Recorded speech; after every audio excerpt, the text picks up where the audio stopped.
கந்த சஷ்டி கவசம் பாடல் உருவான கதை தெரியுமா? பாடலை இயற்றியவர் பாலதேவராய சுவாமிகள். செல்வத்திற்கு குறைவில்லாத குடும்பத்தில் பிறந்த இவர் பெங்களூருவில் வணிகம் செய்து கொண்டே தமிழ் இலக்கியங்களும் பயின்று வந்தார். முருகன் மீது தீவிர பக்தி கொண்டவர்.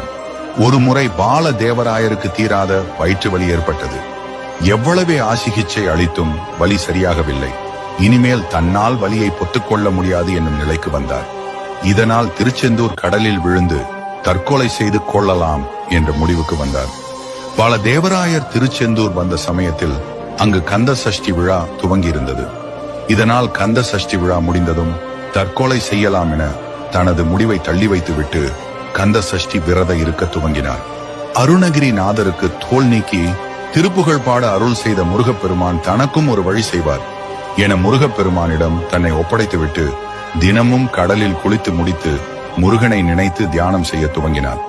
அப்படி அவர் தியானத்தில் இருந்த போது முருகப்பெருமான் பாலதேவராயருக்கு காட்சி தந்து கந்த சஷ்டி கவசத்தை இயற்ற வைத்தார். கந்த சஷ்டியின் 6 நாளும் முருகப்பெருமானை நினைத்து 6 கந்த சஷ்டி கவச பாடல்களை இயற்றினார் பாலதேவராயர். 6 படை வீட்டிற்கும் தனித்தனியாக சஷ்டி கவசம் இயற்றினார். இவற்றில் தற்போது நாம் பாடி வரும் சஷ்டியை நோக்க சரவண பவனார் என துவங்கும் பாடல் திருச்செந்தூர் தலத்திற்கு உரிய